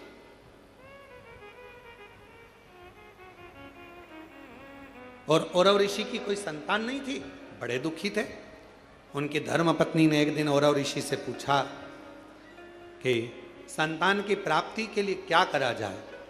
औरव ऋषि ने कहा कि शिव के अलावा कौन, तो शंकर की आराधना करी उनकी धर्म पत्नी ने भी और औरव ऋषि ने।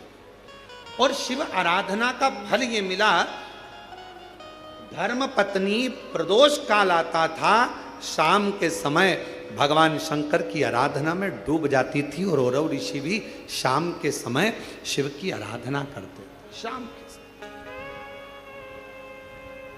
और नमः शिवाय, ओम नमः शिवाय, नमः शिवाय, ओम नमः शिवाय, श्री शिवाय नमस्तुभ्यं, श्री शिवाय नमस्तुभ्यं। स्मरण में लगे हैं औरव ऋषि। उनकी धर्मपत्नी भी शाम के समय भगवान शंकर का भजन कर रही, बाबा से प्रार्थना करी, रोज शाम के समय पर भगवान शंकर की आराधना करते, पूजन करते, स्मरण करते। शिव जी ने कृपा कर कर उसका गर्भ ठहर गया। गर्भ ठहरने के बाद एक लड़की ने, कन्या ने जन्म लिया। कन्या ने शाम के समय जन्म लिया, इसलिए औरव ऋषि ने और उनकी पत्नी ने उसका नाम शमी रख दिया। क्या नाम रखा? शमी। कन्या का जन्म हो गया। औरव ऋषि की यहां बड़ी बधाइयां बजी, खूब उत्सव मना। समय आया जब औरव ऋषि के यहां पर कन्या का जन्म हो गया, कुछ समय ही आनंद के साथ में एक ऋषि और हुए जिनका नाम था धौम्य ऋषि। और धौम्य ऋषि के यहां भी एक बेटे का जन्म हुआ जिसका नाम मंदार रखा। क्या नाम रखा? मंदार। एक कन्या जो औरव ऋषि के यहां जन्मी उसका नाम शमी था। धौम्य ऋषि के यहां जो बालक जन्मा उसका नाम, जम के बोलो सब लोग, मंदार। मंदार जानते हो ना, फूल होता ना मंदार का, आंकड़े का फूल जो होता है मंदार। कई लोग हमसे कहते हैं, आप कहते हो संतान प्राप्ति के लिए आंकड़े की जड़ का, सफेद आंकड़े की जड़ का प्रयोग करो, मंदार की जड़ का प्रयोग करो। उसका कितना महत्व है जरा देखो तो शास्त्रों।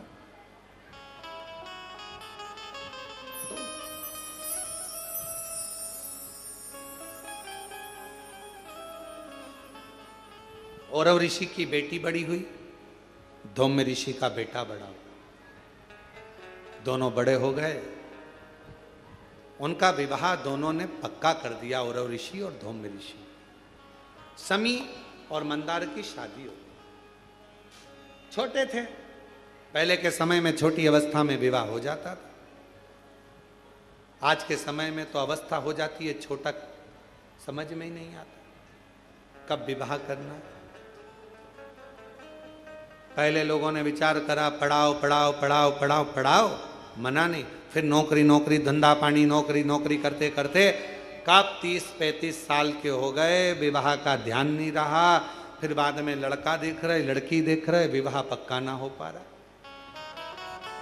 फिर ना जाने कहां कहां जाकर, महाराज जी हमारी पत्रिका देखो, महाराज जी हाथ देखकर बताओ, महाराज जी कुछ बताओ, शादी हो जाए, ब्याह हो जाए, जल्दी से ब्याह हो जाए, शादी हो जाए, ऐसा कोई उपाय बताओ, कोई ऐसा काम करो। अरे भाई, जब विवाह का उम्र था, पढ़ो, मना नहीं, खूब विद्याध्ययन कराओ, मना नहीं, काम धंधे से भी लगो, मना नहीं, बिजनेस करो, नौकरी करो, सब करो, पर शादी जैसे एक उम्र होती है कि मिलिट्री में, आर्मी में इतनी उम्र के व्यक्ति को लिया जाएगा, उसके बाद लेते हैं क्या उसको? जम के तो बोलो जरा, नहीं। मिलिट्री की उम्र है, कमाने की उम्र है, माता की गोद में बैठने की उम्र है, हर चीज की उम्र है। उसी तरह विवाह की भी एक उम्र है, शादी भी समय पर करिए।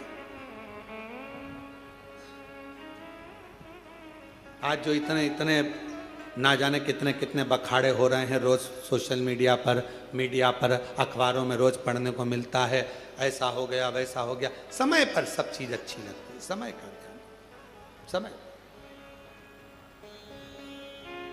इसीलिए शिव महापुराण की कथा कहती है, धन सत्ता वैभव कुर्सी पद प्रतिष्ठा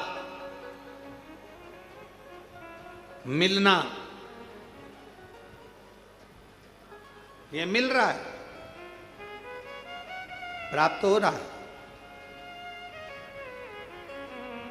धन मिला, सत्ता मिली, वैभव मिला, कुर्सी मिला, पद मिला, प्रतिष्ठा मिली, सब कुछ मिली। हो सकता है कि यह तुमको प्राप्त हो जाए, कैसे ना कैसे मिल जाए, कैसे ना कैसे तुम्हारे भाग्य में आ जाए। ये सब मिलना भाग्य की बात नहीं है। सबसे ज्यादा भाग्य की बात तब है, सबसे ज्यादा भाग्य की बात तब है जब, सबसे ज्यादा भाग्य की बात तब है जब एक अच्छा गुरु और एक अच्छी धर्म पत्नी आपकी संगनी बनकर साथ चले, तो समझ लेना कि भाग्य। एक गुरु अच्छा मिल जाए, एक धर्म पत्नी अच्छी मिल जाए। गुरु तुम्हें स्वर्ग की सीढ़ी चढ़ाने की राह बताता है, और धर्म पत्नी तुम्हारे साथ रहकर घर को स्वर्ग बनाने का प्रयास करती है। धर्म पत्नी,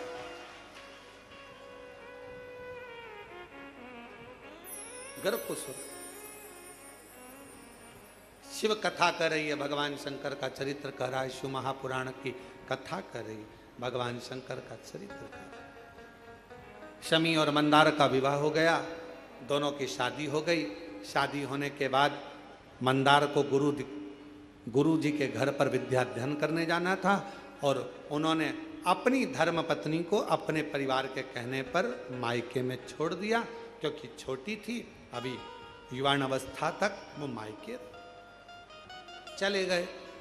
पढ़े लिखे युवान हुए, पत्नी को लेने के लिए पहुंच गए। जब अपनी धर्म पत्नी को लेकर आ गए, घर में रहे, एक दिन उनके मन में आया,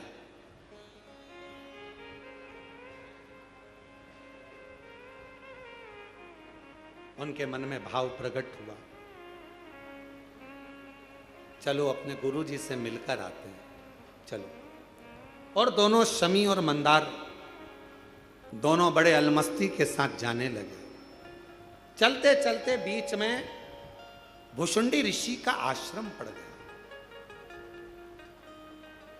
अब भुषुंडी ऋषि को तो आप जानते ही होंगे कि भुषुंडी ऋषि का आश्रम मतलब भुषुंडी बाबा कैसे थे, गणेश जी के परम भगत। और भुषुंडी ऋषि ऐसे ऋषि थे भुषुंडी जी कि शायद दुनिया में इतना सुंदर ऋषिवर कोई हुआ ही नहीं, इतने सुंदर थे। अप्सरा लोक को छोड़कर भुषुंडी बाबा का केवल दीदार करने के लिए, दर्शन करने के लिए आती थी, इतने सुंदर।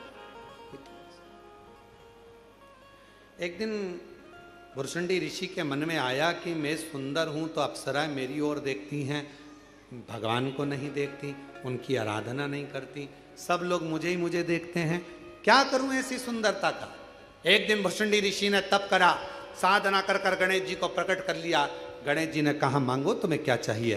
कहा बस इतनी कृपा कर दो, जैसे आपका हाथी का मुंह लगा है, मेरा भी हाथी का मुख कर दीजिए।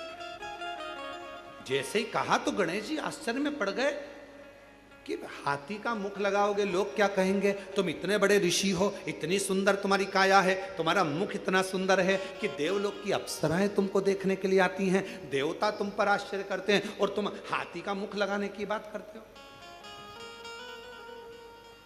हाथी का मुख, लोग क्या कहेंगे।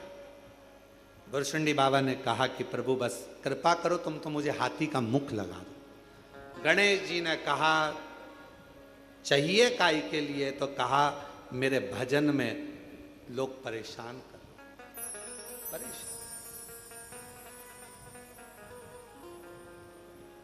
हाथी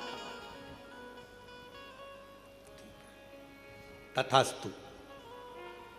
गणेश जी का मुख, सिर पर मुकुट होता था। भुषुंडी बाबा का कभी आप दर्शन करेंगे, गणेश जी का मुख लगा है, शरीर मनुष्य का है, ऋषि का, सिर पर जटा बंधी है, जटा। भुषुंडी बाबा का हाथी का मुख, सिर पे जटा।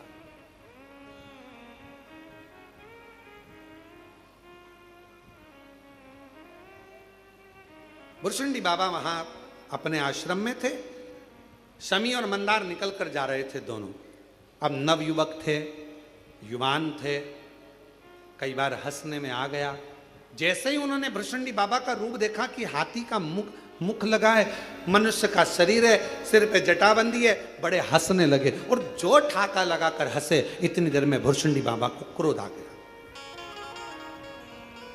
और भुषुंडी बाबा को जैसे ही ऋषि को क्रोध आया, उन्होंने श्राप दे दिया, ए शमी, ए मंदार, तुम इतने सुंदर, इतने विद्वान, इतने ज्ञानवान होने के बाद भी एक ऋषि पर हंसे हो, मैं श्राप देता हूं, ये तुम्हारी जड़ता है, इसलिए तुम दोनों वृक्ष के रूप में हो जाओ, ये मेरा श्राप है। चरणों में पड़ गए, क्षमा करो, क्षमा, गलती हो गई, क्षमा कर दो। सुना, सुना।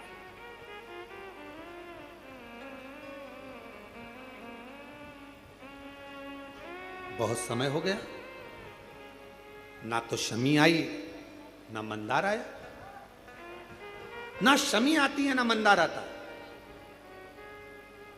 पिताजी को लगा, और ऋषि को लगा कि मेरी बेटी से मिलकर आऊं। मिलने गए तो बेटी नहीं थी। कहा धौम्य ऋषि ने, दोनों गए हैं पर आए नहीं, ढूंढने निकले। और ऋषि ढूंढने निकले, धौम्य ऋषि ढूंढने निकले। ढूंढते ढूंढते वहीं उसी स्थान पर भुषुंडी बाबा के, भुषुंडी ऋषि के आश्रम पर पहुंच गए। वहां पर जाकर नमन करा कि मेरे बेटे और बहू आए थे, क्या आपने देखा है? कहा उन्होंने मेरी हंसी उड़ाई, मैंने उन्हें श्राप दे दिया, वो वृक्ष बन गए। महाराज कृपा करिए, कृपा करिए, इन दोनों की मुक्ति का कोई उपाय बता दें। मुक्ति का कोई उपाय। कहा मैं गणेश जी की आराधना करता हूं, आप भी गणेश की आराधना करो। श्राप तो मैंने दिया है, पर श्राप से मुक्त भगवान श्री गणेश जी महाराज कर देंगे। धौम्य ऋषि ने और औरव ऋषि ने गणेश जी की आराधना करना प्रारंभ करी। गणेश जी प्रसन्न तो हो गए। गणेश जी ने कहा मांगो क्या चाहिए? भुषुंडी ऋषि ने मेरे बेटा बहू को श्राप दे दिया है, उन्हें श्राप से मुक्त कर दो। भुषुंडी बाबा से, भुषुंडी बाबा ने तुरंत उसी समय पर गणेश जी महाराज बोले, भुषुंडी ने श्राप दिया? वो तो मेरा परम भगत है, और अगर उसने श्राप दिया है तो मैं उस श्राप को तोड़ नहीं सकता। आप कुछ और मांगना हो तो मांग लो। महाराज क्या मांगे? आप उन दोनों वृक्ष पर कृपा कर दो। गणेश जी महाराज ने कहा आज मैं वचन देता हूं, शिवपुत्र गणेश वर देता है। भगवान शंकर के गणेश कह रहे हैं मैं शिवपुत्र गणेश आज वर देता हूं, ये शमी और मंदार का पेड़, वृक्ष, इसकी पत्ती और इसके फूल जो मेरे पिता शिव जी को समर्पित करेंगे, जो मुझे समर्पित करेंगे, जो उनके मन की कामना होगी वो सारी कामना उनकी हम पूर्ण करेंगे। अब चलते चलते धौम्य ऋषि ने हाथ जोड़ दिए, प्रभु दोनों विषैले हैं, दोनों कटीले हैं, विषैले हैं। अब देवता तो इसको स्वीकार नहीं करेंगे ना। गणेश जी महाराज ने कहा देवता स्वीकार करे चाहे नहीं करे, मेरे भगवान शंकर और मैं मंदार के पुष्प को और शमी के पत्र को स्वीकार करेंगे। जो मनुष्य शमी के पत्र से हम दोनों की आराधना करेगा, मेरे पिता शिव जी की और मेरी आराधना करेगा, भूलवश भी शमी के वृक्ष का दर्शन जिस दिन व्यक्ति को मनुष्य देह में हो जाएगा, शमी के वृक्ष का यदि वो दर्शन भी कर लेगा, उस दिन 12 ज्योतिर्लिंग के दर्शन का पुण्य फल प्राप्त हो जाएगा। शमी की इतनी महत्वता, मंदार की इतनी महत्वता, इतनी। शिव महापुराण की कथा कहती है कितना भी रोगीला व्यक्ति है, कोई बड़ा रोग से ग्रसित व्यक्ति है, वो रोग मिट ही नहीं रहा, उसको केवल एक काम चालू कर देना चाहिए, भगवान का पंचाक्षर मंत्र का जाप करे, डॉक्टर से जांच कराए, औषधि ले, डॉक्टर को दिखाए, दवाइयाँ ले, जांचें कराए, डॉक्टर को शिव मानकर उसकी दवाइयों का सेवन करे, साथ में शमी पत्र भगवान शंकर को चढ़ाना प्रारंभ करे। शमी पत्र यदि वो प्रतिदिन नहीं चढ़ा सकता तो सोमवार, शनिवार, कुछ अष्टमी, प्रदोष, शिवरात्रि ऐसी तिथियां हैं जिस दिन भगवान शंकर को शमी पत्र अगर चढ़ाया जाता है तो व्यक्ति के जीवन का कैसा भी रोग हो वो धीरे धीरे समाप्त होता चले जाता है। शमी पत्र के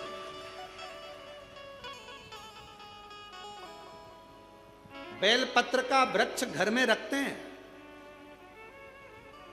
शमी का पौधा घर में रख सकते हैं, पर शमी का पेड़ घर में नहीं रख सकते।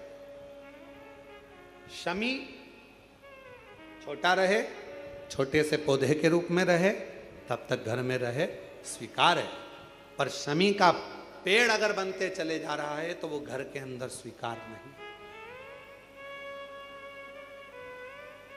शमी पौधे के रूप में गमले में रहे, क्यों? दर्शन होगा, दर्शन होगा। यहां तक कहा है महाराज, अगर शरीर का कोई अंग उसका एक प्रमाण है, देखिए यहाँ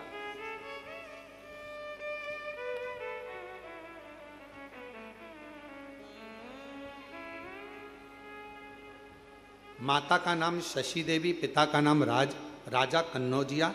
मैं काशी की रहने वाली हूं। एक लोटे जल का मैं क्या वर्णन करूं। मेरी बेटी 11 अप्रैल 2024 को उसको बुखार आया, उल्टी चालू हो गई, धीरे धीरे उसका मानसिक संतुलन खराब हो गया, बेहोश होती थी तो 2 से 3 घंटे तक उठती नहीं थी। 2 से 3 घंटे तक उठती नहीं थी गुरुदेव। डॉक्टरों ने भी समझ में नहीं आ रहा था हो क्या गया। दरवाजा पटकती, दीवार सिर पर मारती, दरवाजे को बंद कर लेती, अपना गला दबाने का प्रयास करती, कोई कुछ कहता, कोई कुछ कहता। 18 डॉक्टरों का दवा चला लेकिन फायदा बिल्कुल नहीं हुआ। आखिरी में क्या करते, किसी ने कहा यदि एक बार कोई सीहोर जाए, वहां से रुद्राक्ष लाए, उस रुद्राक्ष का जल गलाकर शिवलिंग पर चढ़ाकर अगर दिया जाए तो उससे अंतर आ सकता है। कोई कहे इसको हवा लगी, कोई कहे कुछ हो गया, कोई कहे कुछ हो गया। 3-3 घंटे तक होश नहीं आता था गुरुदेव। होश आता था, दीवार से सिर मारती, दरवाजा बंद कर कर अपना गला दबाती, बहुत उसकी हालत खराब हो गई। ज़्यादातर उसको पकड़ते, बेहोशी की हालत में पड़ी रहती, शुद्ध नहीं रहती। 3 फोटो लगाए हैं पर हम उसको टीवी पर नहीं दिखाएंगे क्योंकि बेटी का जीवन रहता है। आप लोग यहीं से उसको देख सकते हैं। 3 फोटो में एक फोटो उसने लगाया है जिसके अंतर्गत पहला फोटो जिसमें उसको पकड़ कर रखा जाता था और बेहोश अवस्था में रहती थी। धीरे से दूसरी अवस्था में आती थी तो अपना सिर दीवार से मारना और माथा दबाना, कहीं गला दबाना, करते करते यहाँ पर आए, गए। यहाँ कथा चल रही थी 12-13 सितंबर को 2024 को अग्रवाल महिला मंडल सीहोर में धर्मशाला में कथा थी। अग्रवाल धर्मशाला की जो कथा होती है वो हमारी गादी की कथा होती है, साल में एक बार, जो हमारी पूर्व से कई सालों से लगभग 30 साल के लगभग में वो कथा का क्रम चल रहा है। वही कथा एक छोटे से हॉल में होती है, लोग उसको सुनने आते हैं। हम भी आए, अग्रवाल धर्मशाला में जगह नहीं थी, रोड पर बैठ गए, वहीं पर बैठकर कथा सुन ली। वहां पर आपने शमी की महत्वता का वर्णन किया। हमने शमी की पत्ती शिव जी को चढ़ाना प्रारंभ करी और बेटी के सिर के पास में लाकर रखना प्रारंभ करी। बेटी का हाथ लगवाते, शमी पत्र को शिव जी पर चढ़ाते। ना जाने शमी में ऐसा क्या बल था, लोग कहते थे हवा लगा, भूत लगा, ये लगा, वो लगा, पर 5 दिन लगातार शमी का पत्र बेटी का हाथ लगवाकर शिव जी पे चढ़ाना प्रारंभ करा। उसको बेहोश होना बंद हो गई, उसके सारी हरकतें ठीक हो गई और मेरी बेटी अब ऐसी पूर्ण तरह से स्वस्थ हो गई। अब मेरी बेटी पूर्ण तरह से स्वस्थ हो गई। आज 1 वर्ष होने जा रहा है, मेरी बेटी को कोई दवा नहीं दी जाती और ना बेटी को कुछ दिया जाता। शमी के पत्र में वो बल होता है, यदि, कितना सुंदर कहा है महाराज।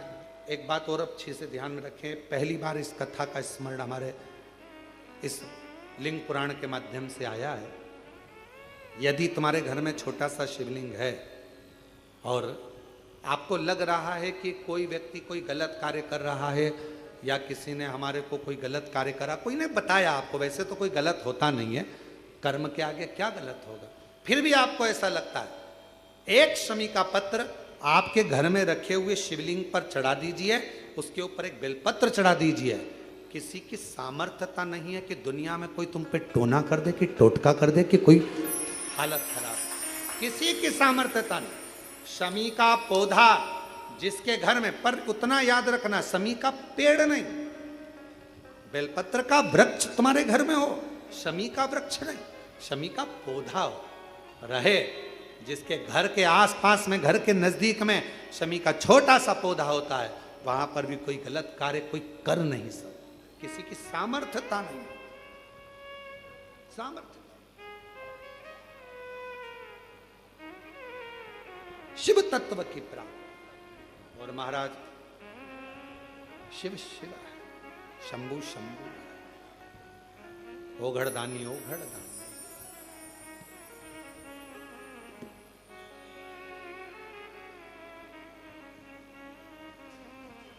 इसलिए शिव महापुराण की कथा नित्य स्मरण में रहती है, भगवान शंकर का आनंद कराती है।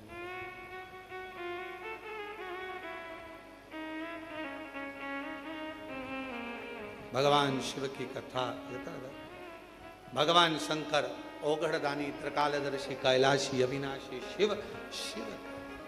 इसलिए भगवान देवादिदेव महादेव का चरित्र वर्णन करता है, भगवान शंकर का पवित्र चरित्र कहता है, शिव महापुराण की कथा कहती है। और शंभु शरणे पड़ी मांगू घड़ी रे घड़ी, दुख काटो दया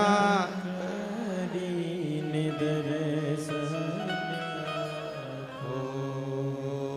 शंभु शरणे पड़ी मांगू घड़ी रे घड़ी, दुख काटो दया करी दर्शन आपो।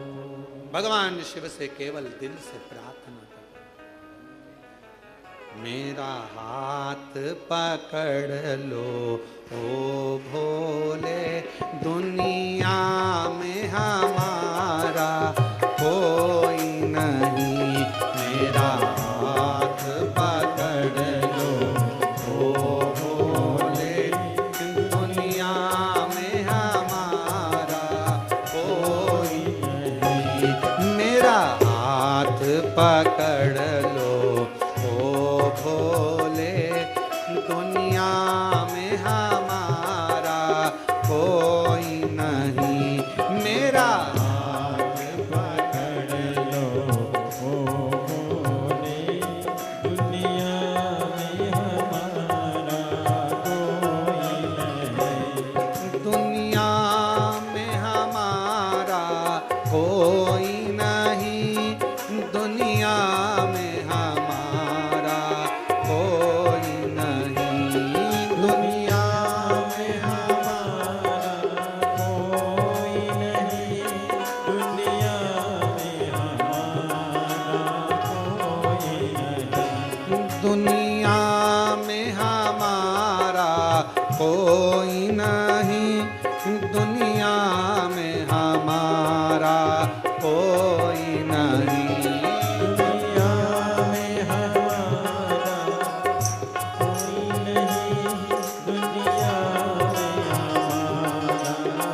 नहीं। ओ मेरा हाथ पकड़ लो ओ भोले, दुनिया में हमारा कोई नहीं, मेरा हाथ पकड़ लो भोले, दुनिया में हमारा कोई नहीं। बड़े प्रेम से दोनों हाथों से ताली से बजाएं।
किससे कहें कोई भी हमारी सुनता नहीं, तुमसे ना कहे तो किससे कहे कोई भी हमारी सुनता नहीं। तुमसे ना कहे तो किससे कहे कोई भी हमारी सुनता नहीं, तुमसे ना कहे तो किससे कहे कोई भी हमारी सुनता नहीं। यहाँ पालन हारा कोई नहीं, यहाँ पालन हारा कोई नहीं, दुनिया में हमारा कोई नहीं, दुनिया में हमारा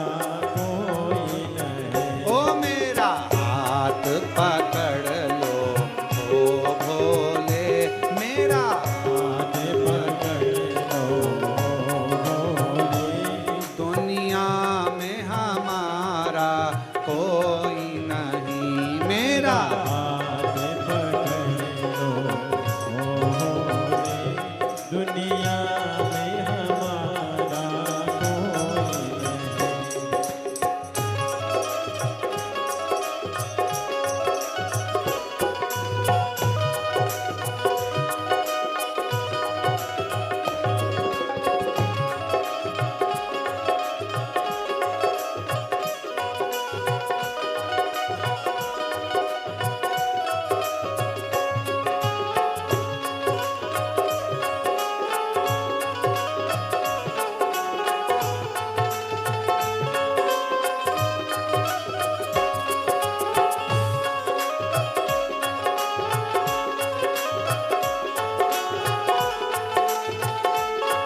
परिवार भोले, जो तेरे भरोसे चलता है।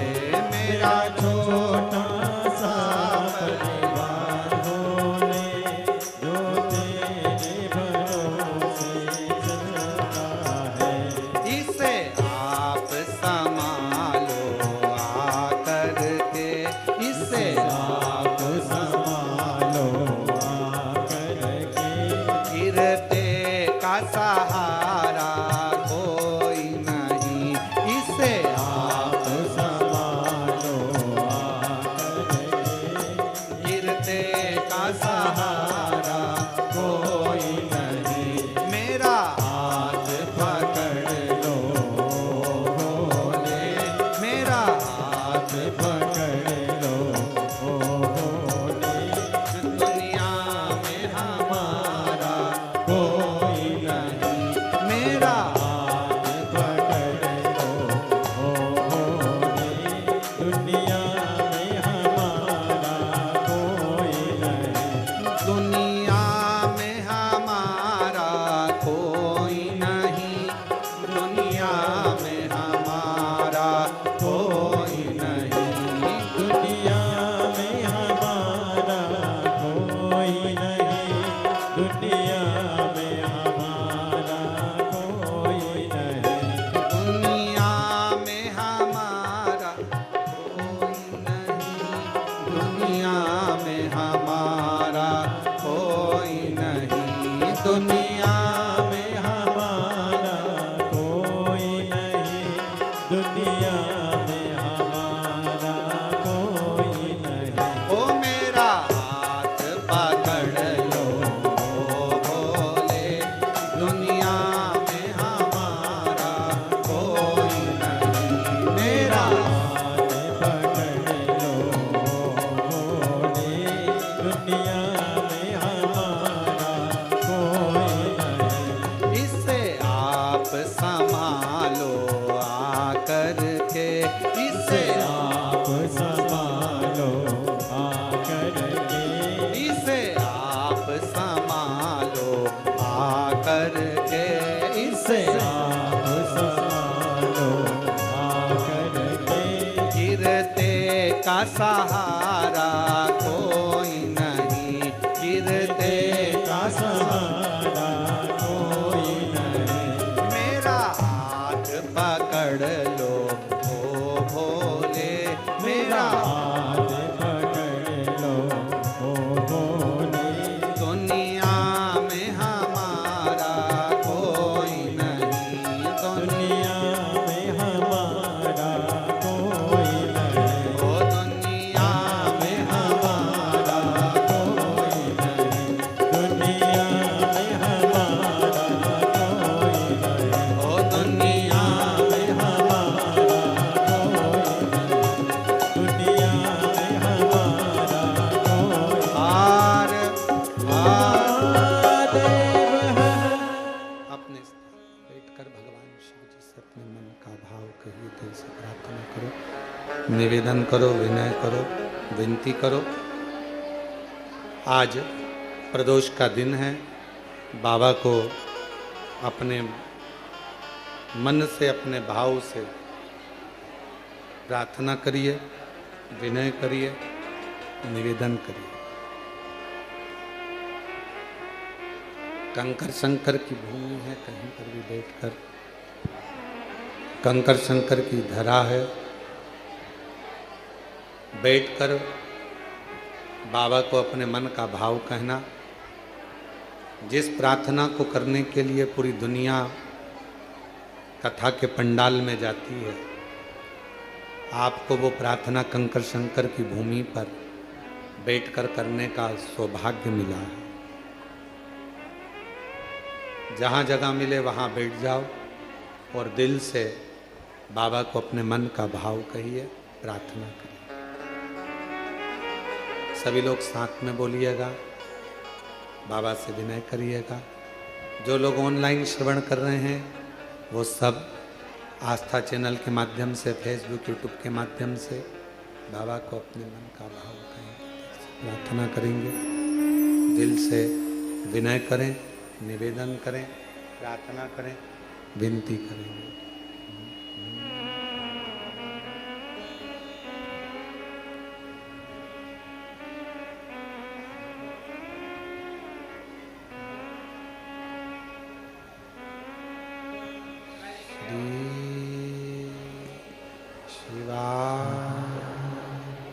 नमस्तु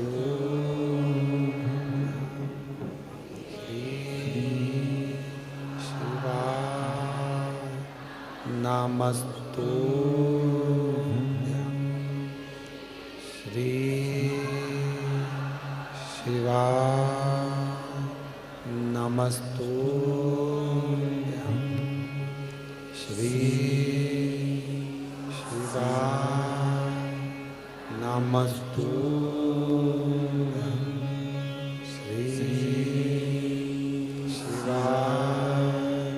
नमस्तु भोला सब दुख काटो हमारा, ओ भोला सब दुख काटो हमारा। शिव शंकर जपो तेरी माला, भोले बाबा जपो तेरी माला, भोला सब दुख काटो हमारा, ओ भोला सब दुख काटो हमारा। वेश है मंगलकारी,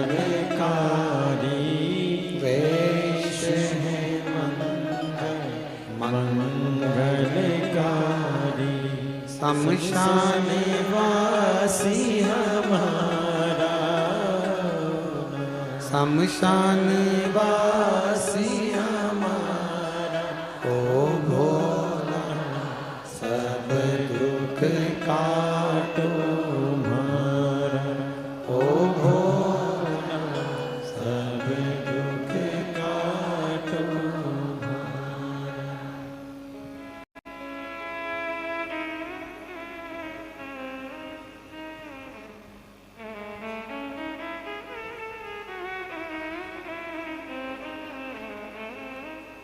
बाबा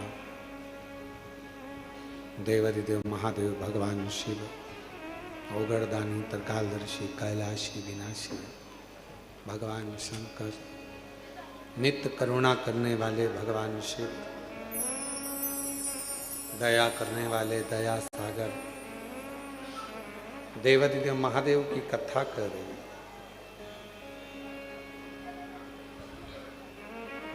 एक शमी के पत्र में बल होता,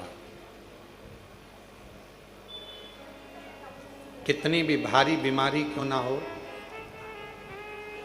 एक पत्र आया है, देखिए।